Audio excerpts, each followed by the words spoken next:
Hello. So this is a article I found through my work actually. Creating the chance to survive and thrive. The implications of trauma and community support programs and mental health services. A violent interpersonal relationship, a catastrophic natural disaster, a traumatic climate of terror and war. The experiences are universal, pervasive, and often disabling. The responses include fear, helplessness, and horror. The lives that are shredded also can be healed. Introduction. The chance to survive and thrive is greatly improved through integrated trauma-informed and trauma-specific services. By being alert early on to incidences of trauma and its effects and treatment, the high rate of co-occurring disorders can be reduced. While the role of trauma, violence, and abuse in the lives of women is highly documented in the research literature, the impact of trauma on high rates of mental health, illness, and physical health problems has not been well recognized among providers, policymakers, or women themselves. Trauma must be seen as a critical public health issue. The Community Support Programs branch within the Substance Abuse and Mental Health Services Administration Center for Mental Health Services has played a pivotal role in developing and disseminating knowledge about women's mental health and substance abuse issues as they relate to trauma. The Issues Brief is one of a series that examines promising practices that have emerged from recent research and SAMHSA-sponsored demonstration programs. Lessons learned from promising practices include the importance of gender-specific services and the importance of group experience in fostering trust and healing. Trauma is a significant causal factor in childhood and adolescent mental health problems. Brain damage, substance abuse, developmental disabilities, school failure, or delinquency. For women especially, the traumatic experiences in childhood have repercussions in adulthood. So, defining the problem. Trauma is defined as a traumatic event in which a person experiences, witnesses, or is confronted with actual or threatened death or serious injury, or a threat to the physical integrity of oneself or others. Trauma can be a significant component of many physical health, behavioral health, and social problems. The ways in which a person experiences trauma can vary. Some trauma experiences are described as private or personal, including sexual assault, domestic violence, child abuse, neglect, and witnessing interpersonal violence. Other trauma experiences are described as public, such as war, terrorism, and natural disasters. Whether the experience is private, personal, or public, the effects are broad.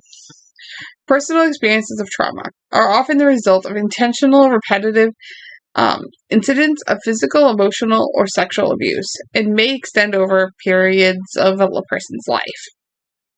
Trauma resulting from prolonged or repeated exposure to violence events can be the most severe. Repeated trauma creates permanent changes in the brain that affect core, mental, emotional, and social functioning.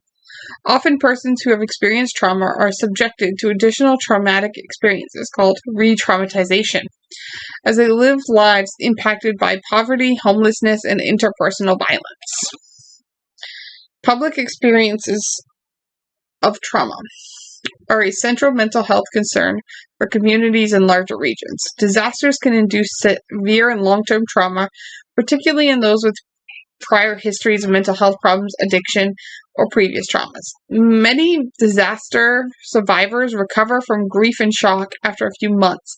However, 25 to 30% of those directly affected may develop full-blown post-traumatic stress disorder.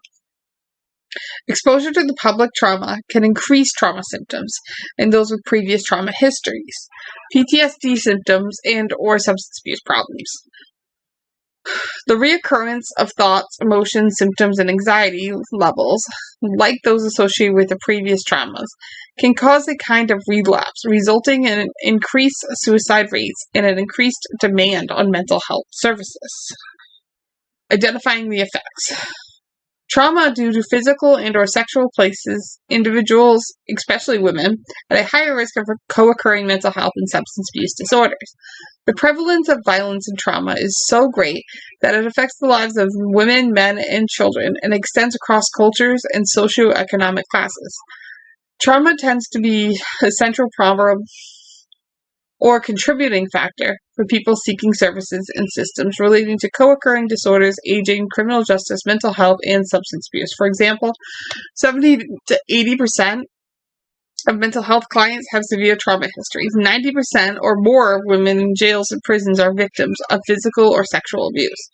Boys who experience or witness violence are 1,000 times more likely to commit violence. Up to 2/3 of men and women in substance abuse treatment report child abuse or neglect. So childhood experiences. 20 to 30% of women report sexual and or physical victimization during their lifetime. 10 to 12% of women have been sexually abused during childhood, and 13 to 17 have been physically abused. 20 to 27% of women experience sexual molestation during childhood, with 70 to 90 of those reporting the perpetrator as someone they know. Adulthood manifestations. 70 to 80% of women who have experienced domestic violence also have survived physical and or sexual abuse during childhood. Between 1988 and 1993, nearly 4 million women who were married or living with a partner were physically abused. 2 million were raped. Revealing impact. Trauma, especially when untreated, can have severe negative impact on the person's physical and emotional well-being. The impacts are cumulative, and unaddressed trauma underlies a wide range of health problems. Trauma can be linked to a wide array of social, emotional, and cognitive problems, resulting in disease, disability, and premature death. Because exposure to violence and or traumatic events can manifest itself in a wide range of symptoms, trauma victims are at a much higher risk for co-occurring mental health and substance abuse disorders, violence, victimization and perpetration, self-injury, and a host of other coping mechanisms which themselves have devastating human, social, and economic costs. Often the result is severe impairment in the survivor's basic sense of self, trust in others, involvement in society and culture, and physical health. Repeated instances of physical and or sexual abuse play a complex role in the development of mental health, substance abuse, and physical health problems. Researchers report that 48 to 90% of women with mental health and substance abuse disorders have histories of interpersonal abuse. Between 51 and 98% of public mental health clients diagnosed with severe mental illness have trauma histories. The range of mental health problems that these women face include anxiety, panic disorder, major depression, substance abuse and dependence, personality disorders, psychotic disorders, somatization, eating disorders, post-traumatic stress disorder. The women who suffer from post-traumatic stress disorder often have symptoms that worsen their other behavioral health problems and interfere with the quality of their loved ones. Additionally, experiences of trauma can result in physical health problems and needs. So this includes chronic pain, gynecological difficulties, gastrointestinal problems, asthma, heart palpitations, headaches, and musculoskeletal difficulties.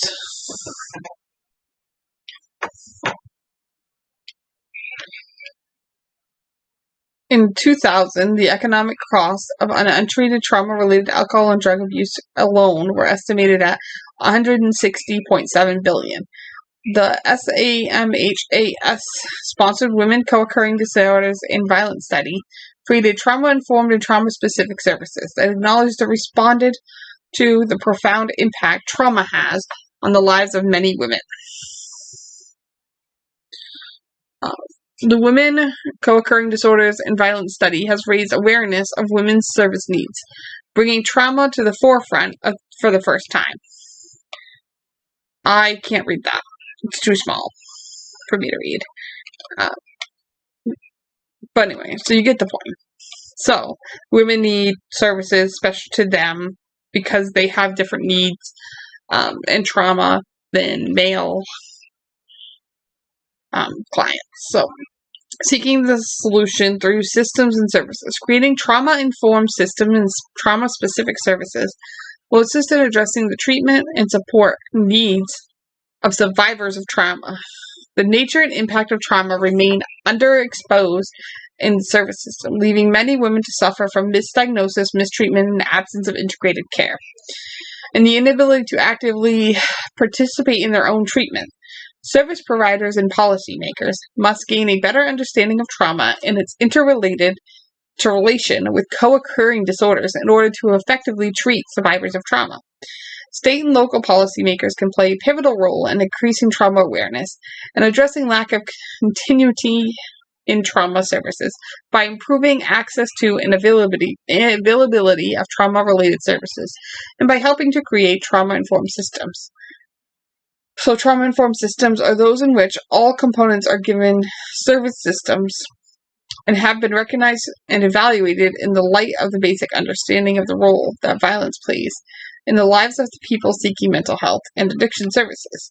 The system then uses the understanding of the role of violence to design services that accommodate the needs of trauma survivors, and allow these services to be delivered in a way that will avoid re-traumatization. It will facilitate consumer participation in treatment. So trauma-specific services are designed to treat the actual condition that results from the sexual or physical abuse.